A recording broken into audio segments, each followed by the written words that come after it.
Suicide Squad kills the Justice League. No. Wait. Now, I find it very fitting that a game about villains taking the spotlight will forever live in infamy as one of the worst ideas in the gaming industry. Now you see, Warner Bros. And Rocksteady, being so on the pulse with their fan base, decided to make a few quick bags on the popularity of the Suicide Squad movies. 8 years after they peaked and quickly died. Good job, boys. You know your stuff. Wow!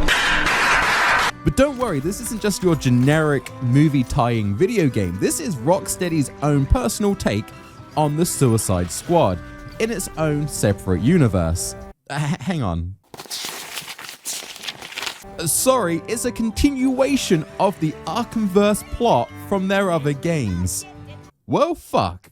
Now, honestly, I thought making this video, I'll just be doing a long form dunking on Suicide Squad. And I will, don't worry about it, we'll get to it. But come on, making it a continuation of the plot that has been built upon over the last 15 years in the previous Arkham titles, I mean, that's stupid to say the least, right? This game does not play anything like those other absolutely legendary titles. And I truly feel like if Suicide Squad Kills the Justice League was its own separate continuity, it might not have been as badly received. Don't get me wrong, it would still get badly received. This is not a good video game, but it might not have been as badly received by the fan base. Now, at the time of making this video, Rocksteady have actually released episode 4, which only went out to about 200 players at launch, and I think this was like yesterday. Now granted, that's quite a jump from the 80 people that are concurrently playing the game at the moment, and it just kind of makes me feel bad. This obviously takes a lot of money and a lot of work to pump out these episodes, even though they're the same 3 missions back to back. The fact that they are doing it to such a small audience is so confusing. Like, they should just walk away from the game. But if you go onto Rocksteady's Twitter page, they're not promoting this at all. It's so weird to see. It's like they're kind of embarrassed to say they're still working on this game. And that's not a good sign going into this video. Now, like I said, this happened while I was writing the script and started the editing process. I was already done and deleted this game from my hard drive, so I didn't touch this expansion. So I don't have too much to say about it, but honestly, I'm kind of thankful. I feel like I've saved myself some sanity by not playing this episode. But seeing as I have done all the other Arkham games prior to this, and to be fair, I've thrown a fair bit of shade towards this game, it's about time that I suck it up and actually play through it. And if you haven't seen those Arkham videos, please be sure to check them out. We have a playlist going over absolutely all of them, and I have like an avatar-length full Batman video that you guys can check out. You seem to like it. You know what I love doing with video games? It's spending 50 smackaroons of my British boy money on a new one just to have the first thing pop up be about buying their goddamn battle pass. Jesus Christ, Warner Brother, I don't have any change. Go get a real job. Anyway, I decided to strap into my Arkham branded straitjacket and look at this very poorly received title, much to your guys' dismay. You guys treated the announcement for this video like I was standing on a ledge to do something really silly. And honestly, I thank you for it. It's good to know you guys are looking out for my sanity. But was it really that bad, or did Rocksteady get dealt a bad hand by their shareholders and community at launch? Maybe over the last few months they've done a Cyberpunk 2077 and fixed the issues of the game. Well, no, they didn't. But you guys love Batman, and I like seeing the funny number go up on YouTube. So let's take a look and see if Suicide Squad Kills the Justice League was really that bad. Okay guys, we have a problem. 97% of you guys are not subscribed to the channel.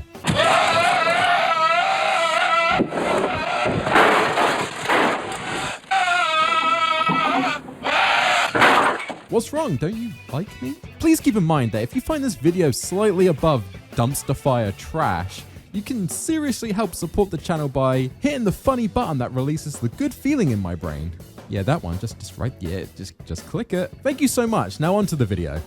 Okay, so like I mentioned, this game takes place after Batman Arkham Knight, where we last saw Bruce and crew, well, mourning Bruce and Alfred's alleged deaths. We just saw Bruce Wayne, now known to be the masked vigilante Batman, enter his home, refusing to come. you got teased honestly a pretty dope shot of a possible new Batman taking the reins in Gotham. Now, Suicide Squad does fill in a few of the pieces of that ending, so Batman didn't die. It was all just a prank, bro. Prank, baby! Yeah! Filthy prank! Filthy prank! You just got pranked, bro!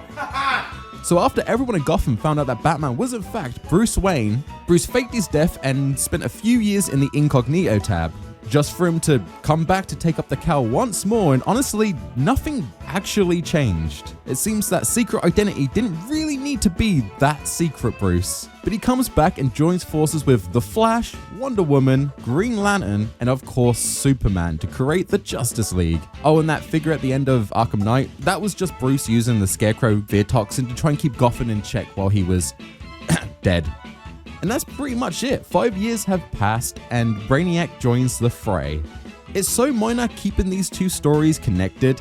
I don't really understand why this had to be the same Batman we've followed since Origins. There's been a bit of debate. People say that because it is so minor, it doesn't really matter that it connects to the Arkhamverse, but I mean, that same argument could be said to, yeah, it's so minor, why did they do it? Honestly, it just seems like a way to try and sell more copies. But to be fair, this game will probably get retconned, as Rocksteady are reportedly working on a new Batman Arkham game, and with the last 2 titles in the series assumingly killing off the Caped Crusader, it will be interesting to see what they come up with. Hopefully not another VR title. So Brainiac attacks Earth and takes control of most of the Justice League, and after killing off 99% of the population, just couldn't do that last percent, bro? Like, what? Amanda Waller sets in to enlist Harley Quinn, Captain Boomerang, King Shark, and Deadshot. Wait, this isn't the right Deadshot. Something seems slightly different. Did he do something with his hair? It's actually pretty funny. It does get addressed early on with Boomerang basically just asking Deadshot straight up, why aren't you white? Isn't Deadshot supposed to be white? Aren't you supposed to be shutting your damn mouth? Kangaroo-looking ass. Because you are Australian.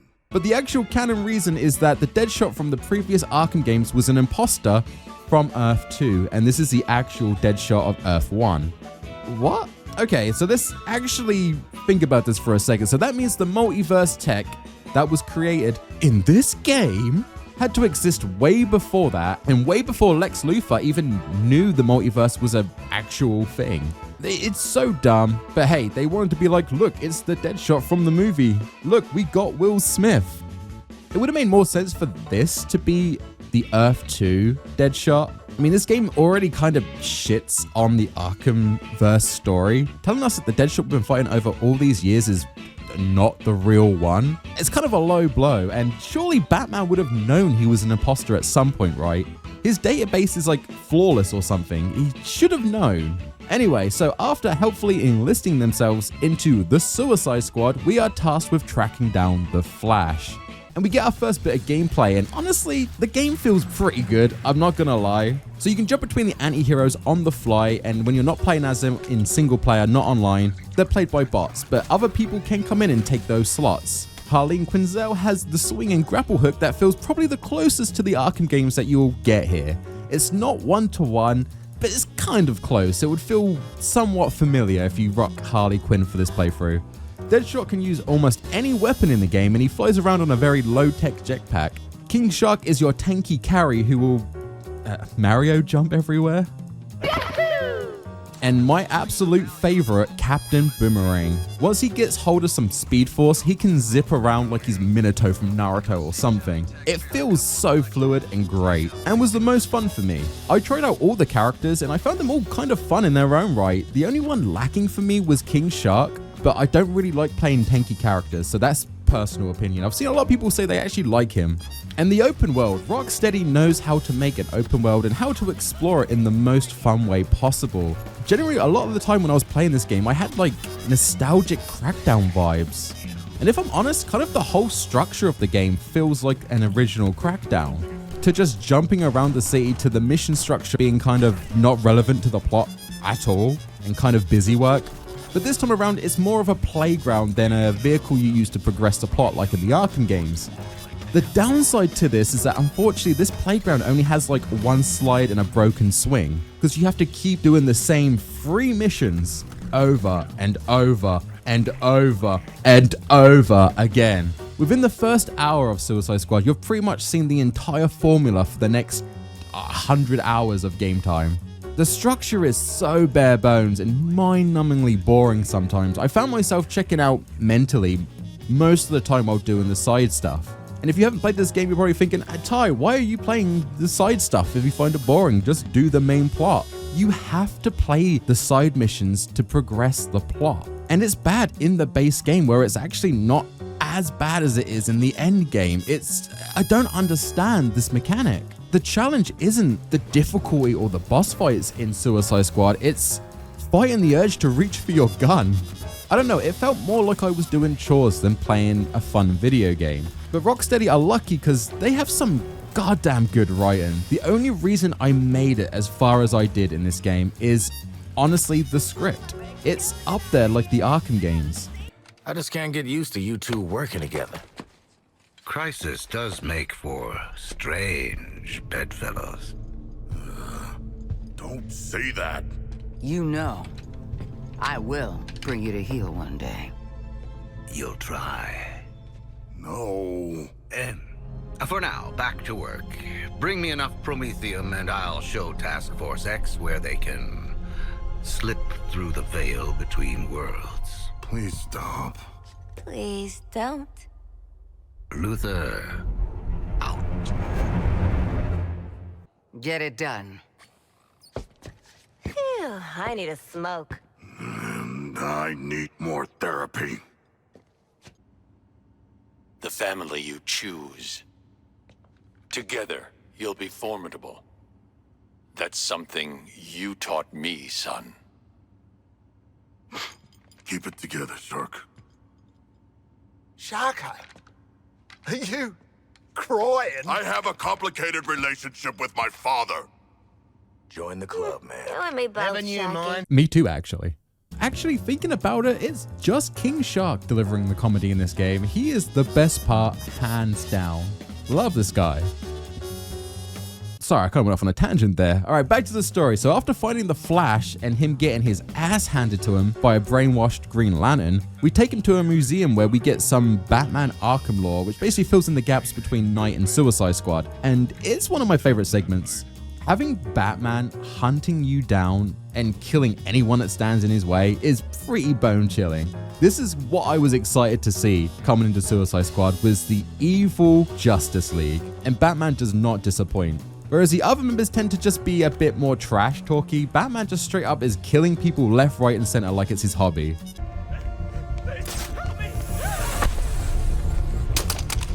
Hey, Bruce!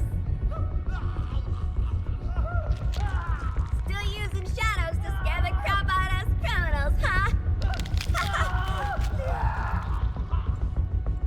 Don't sweat it. Batman doesn't kill people.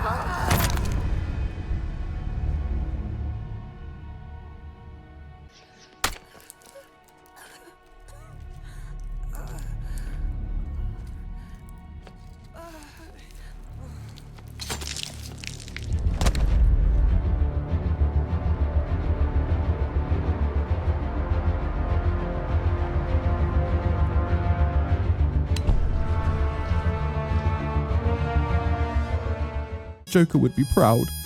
Well, going through this area, you have to keep looking out for vents because Batman can just jump out and attack you, and you see his explosive gel on the floor that you have to try and avoid. It's great stuff. I feel like I'm actually avoiding the Arkham Batman. And I love that evil Bruce Wayne still takes the time to do his vanity logo in the explosive gel.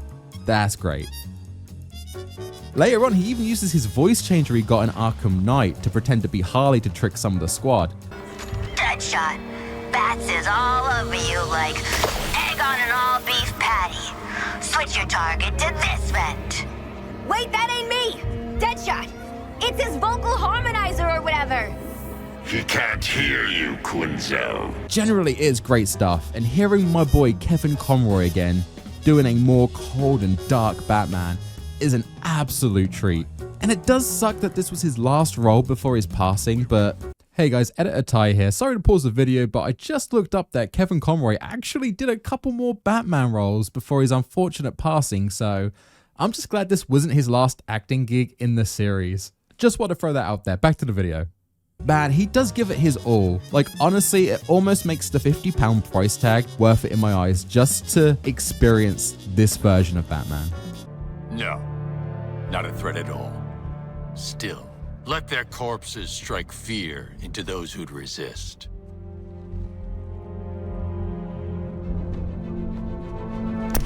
So after Boomerang accidentally cuts off Flash's finger, And you're in for a world of...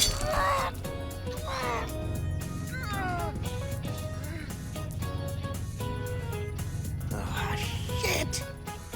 just Jesus Christ, Batman steals him and brainwashes him back on Brainiac's ship. So now we are tasked with killing off the Justice League. And that will be our main mission for the rest of the game. Well, there's a bit of a skill difference right now, so we need to find Lex Luthor, who is currently confronting the evil Flash. And again, the dialogue here is brilliant. We know you're getting help, Lex. So tell me about your secret pal. Spare yourself some broken bones.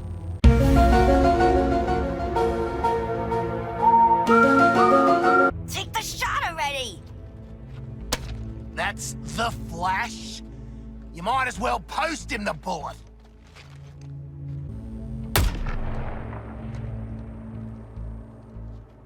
Did you get him? Speed demon! Did you really scamper all the way up here just to huff this sweaty LexCorp armor? Man, you know it's gone to hell when you... Really? Why don't you just mail me the bullet?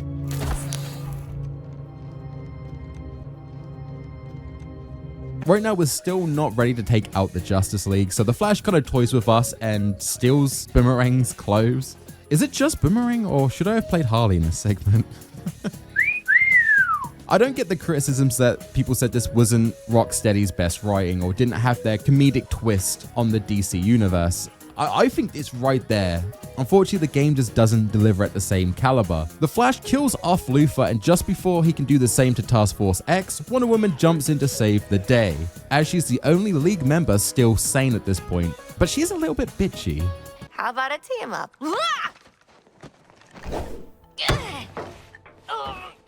You didn't let her finish.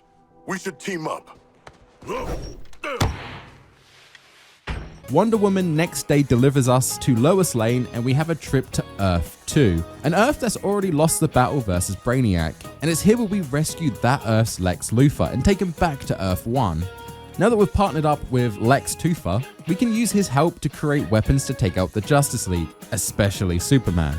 Now the story kind of takes a smoke break here, as now we really have to do just like a bunch of mindless missions till we're able to go and take out one of the Justice Leagues. Now there is some stuff that happens. We find Penguin, he makes some guns for us. Here's the reason why we get care packages after every mission. And I'll be lying to say if I didn't enjoy seeing funny numbers on weapons. I'm a simple man. We also get Poison Ivy again. She's like been reborn after dying in Arkham Knight. Now she's a child. But most of them are just the same mission over and over again. It's so boring. It's my biggest flaw with Suicide Squad. The gameplay loop is just a watered down Destiny 1. And Destiny 1 was a slog when that launched back in the day. And it doesn't help that the more cringy dialogue that I mentioned is the stuff that you hear most of the time while doing these side missions. Some of Hero's dialogue honestly makes me want to jump through a window. Save a few researchers on the run in exchange for their mining equipment. We're all heroes. It's a win-win-win. Okay, people. We've got civvies in need of rescue before they get dusted by Brainiac. See you at the spot. Oh, and there's side. Holy moly! I'm really blown away here, folks. But by you, I mean, but also by me. Kind of, because these next science augments are really something else. I'm super proud.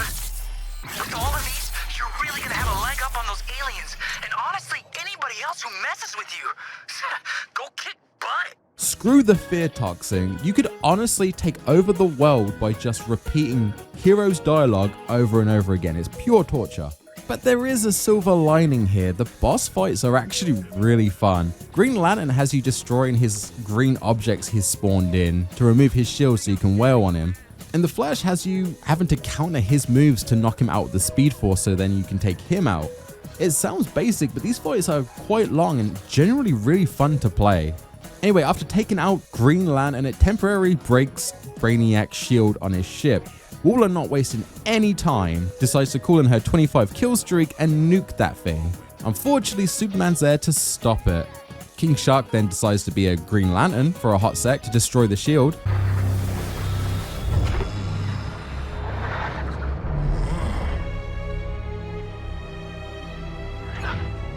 Way to maximize that potential, Sharky!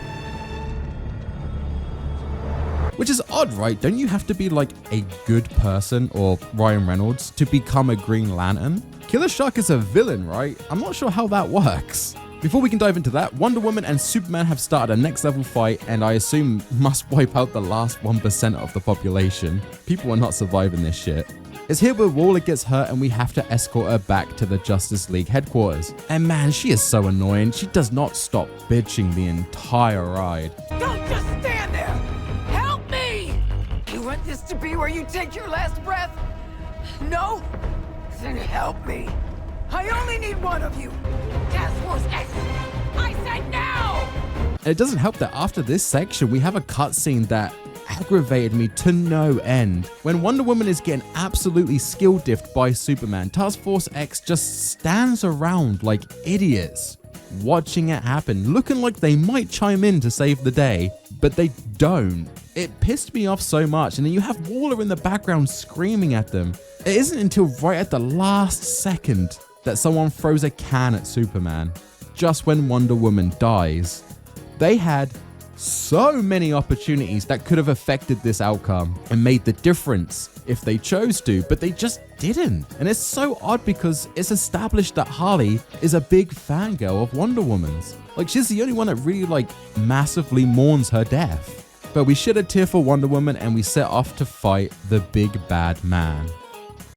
And just like with the museum part at the opening, I love this Batman section. Up there is one of my favorite moments. And I know I'm kind of a little biased with the Batman stuff, but breaking into a Batcave and seeing Batman giving out his last message to the Batgang like he's already dead is good stuff. And then the comedy of Boomerang skipping the advice because we'd already sequence braked the Justice League is hilarious.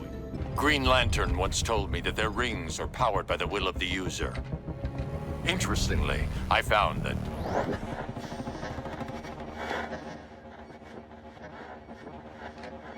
Already did this bit.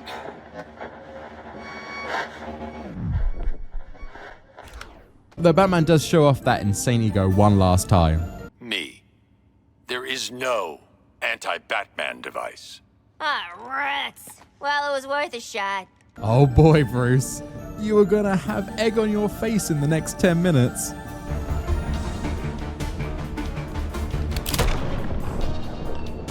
Anyway, the real Batman jumps in. Welcome to the real Batman experience. And we have a decent boss fight. He uses some of the Scarecrow's fear toxin to fuck with the squad. And the visuals, man, they go hard. We even get the return of the bat statues from Arkham Knight in the dream sequence. I actually generally got spooked a few times while going through this area with him jumping out of the statues.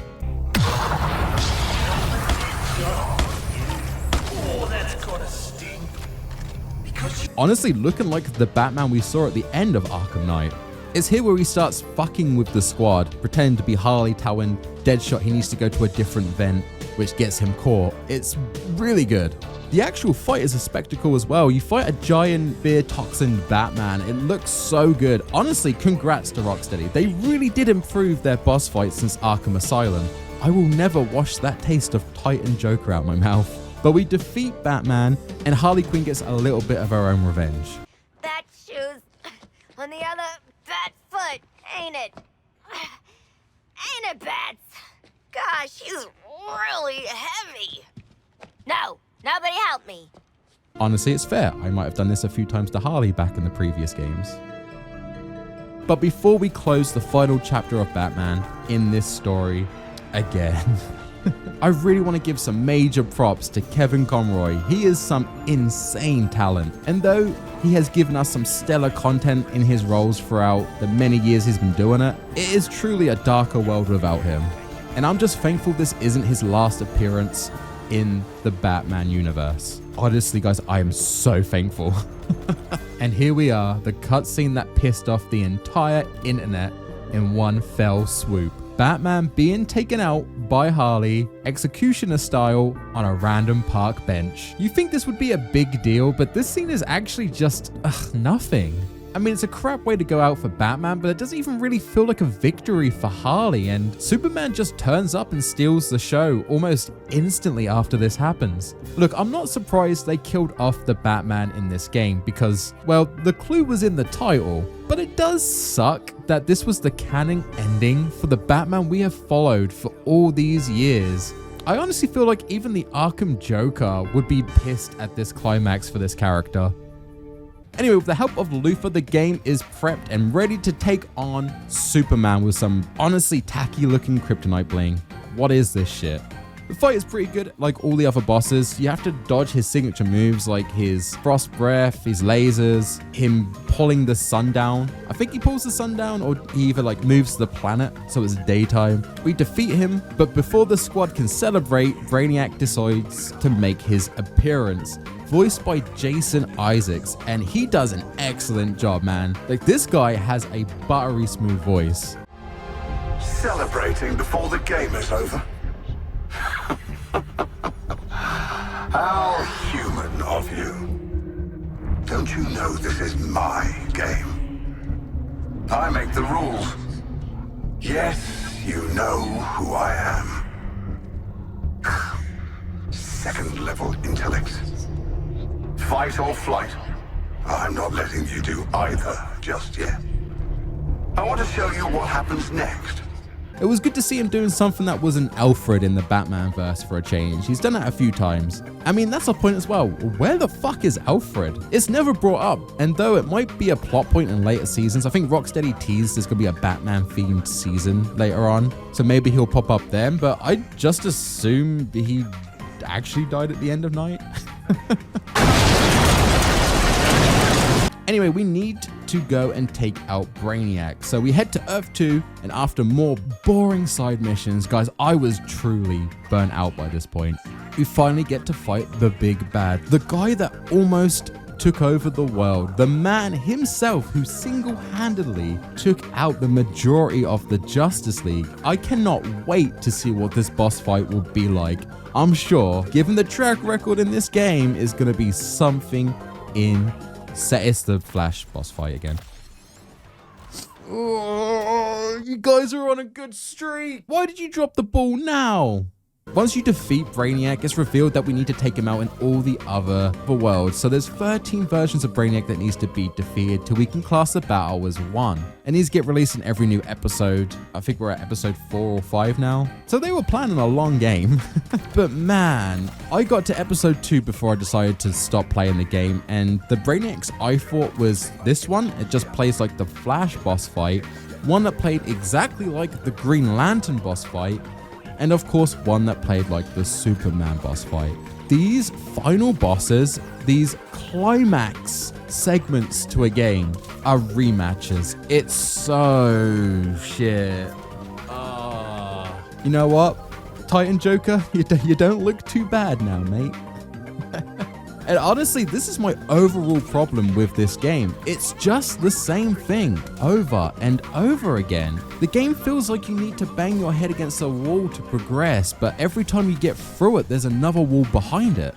Even getting to the credits, you defeat Brainiac, the Brainiac that's been messing with your world, and then you're just told to go do it again 12 more times. But this time you have to wait a few months for Rocksteady to program in the same 3 side objectives that you've been doing for the past 70 hours, but you can do them on harder difficulty. It's just not worth it. So base game's done. It generally doesn't feel like we've accomplished much, and I decided I did want to play episode 1 because I was actually interested in it, as we get a new Earth's Joker, and though the design is a little bit rough, not too bad, just a bit odd, we unfortunately do not get Mark Hamill back. The new guy does do a pretty good job doing the voiceover, But I mean, come on. I want Mark Hamill. Guy was made for the role.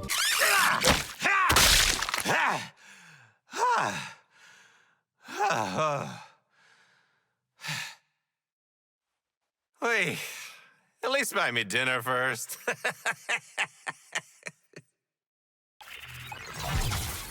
And of course, it wouldn't be the Joker if he wasn't horny for absolutely no reason. Put it in me.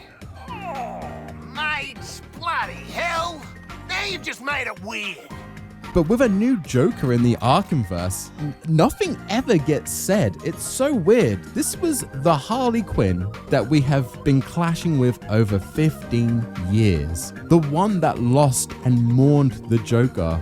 One that even lost a baby while with him. No thanks to this guy. I generally hope that we'll get something out of these two. But Harley doesn't say anything until right at the end of episode 1, where she just says she's moved on from comedians. It's just an ending joke to the episode. I'm not into that type anymore. Maladaptive narcissist? Comedians. Now I get this is a different Joker, technically a different person, but I feel like you would still have something to say, right? If my partner died, and I'd got over it, and then a new version of her just popped up right next to me, I feel like I would have some conflicting emotions, right? Or am I just weird? Like I said, it's the theme of Suicide Squad kills the Justice League. It's underwhelming. It's an okay take on the Joker, and playing him does feel really good, but you have to do so much grinding to unlock this, and there's just nothing to say about it. It doesn't change anything. If you play Joker in your party and then get a cutscene, it cuts him out and goes back to the standard Task Force X. So it's not really worth it. The missions were the same throughout. The aesthetic for the base world was the same throughout. Each Earth was, slightly different, but still pretty much the same throughout. The only thing that seemed to change throughout my playthrough that was actually different was my opinion getting worse on this game. All I can think is that I'm now 50 something hours closer to my own death, and I have nothing to show for it. Jesus. When I started this game, I thought it would be so bad, it would just be a meme and I would dunk on it the entire time. But at the beginning, I actually enjoyed it. I was having fun. The main plot beats were funny and interesting, the gameplay and loot system was fun and engaging, but after a few hours, once you do the same couple of missions back to back, this feeling of time waste creeps in. And it starts off tiny. You barely notice it, you put it to the side, but it does get bigger and bigger the more you play. And I'm sure some people like this gameplay system.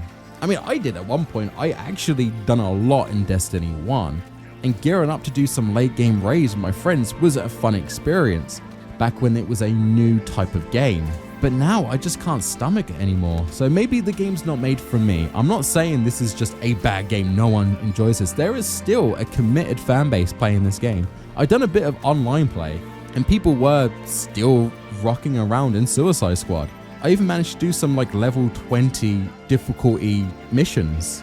But if anything, this game should be a free to play live service title. They push so hard on the battle pass and buying skins and new characters that it just feels horrible after you've just paid £50 RRP. Almost a year after launch, it still has the original price point. That in no way is worth it to me. I've seen the argument thrown around that you get so much game time for your money, so it's not that bad. But like I said, slamming your head against a wall for hundreds of hours would kill hundreds of hours, and that's free. It's not worth it, boys. Veto this game, unless it goes free to play, which I think it will do later on if they want to finish the story, or you can get a very, very decent discount. Now, I didn't pay the full RRP. I paid 1/5 of that price. And you can kind of tell I'm disappointed at that. So for a tenner, I still ain't too happy with my experience. Let that sink in. I was committed to doing all the episodes. I was going to try and do everything I could possibly do before making this video. But after episode 2, I was so goddamn done. I got the infamous glitch where some of the rare drops I got in a final boss for that episode, stuff that I really grinded and wanted, got stuck in my mailbox, which meant I could not retrieve them. It was at that point I was like, I'm done. Uninstalled. I'm outie, boys. Peace. It was actually kind of fascinating to see that I was just one more inconvenience away from deleting this game from my hard drive. So did it deserve the hate? Was it a massive flop? Does Rocksteady really need to grind some good karma with the player base? Fuck yeah, they do. Oh my god, yes to all of them. I usually find myself having a more controversial take on these sort of things, but this time I'm with the majority. It's not a great game. It was a meh game. If it was just a completely in its own universe title, it was meh. The fact that this is technically an Arkham game now, it's dog shit. Having the audacity to continue a story from such an excellent franchise, I have no idea. I only hope that Rocksteady do just delete this game from existence when they make the new Arkham title. And please, for the love of God, let it be a true blue Arkham game next time. Because if there's only one thing I can imagine being worse than banging my head against a wall, it's banging my head against a wall with a meta quest attached to it. Thank you so much for watching this video. If you made it this far, you're an absolute legend. Be sure to thumbs the video up, as my pain should have been for something, right? Please. And speaking of legends, I would love to give a massive shout out to my Patreons. You guys are the boomerang speed forcing its way into my heart.